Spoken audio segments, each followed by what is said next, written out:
જ્યારે તમારી કારની રિમોટની બેટરી ડાઉન થઈ જાય, જ્યારે તમે રિમોટ દબાવો છો અને કામ નથી કરતું, ત્યારે તમારે શું કરવું જોઈએ?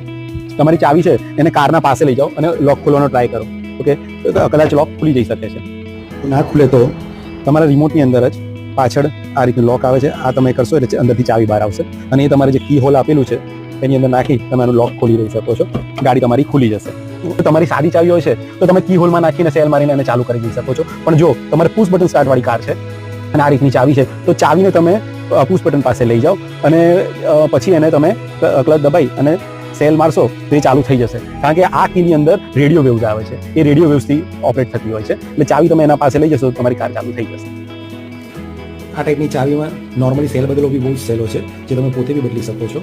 તમે આ રીતે અને ચાવીને ખોલી અને આ જે ભાગ છે એ અહીંયા આ રીતે અંદર કરી અને ચાવીને થોડું ફેરવવાનું રહેશે તમારે.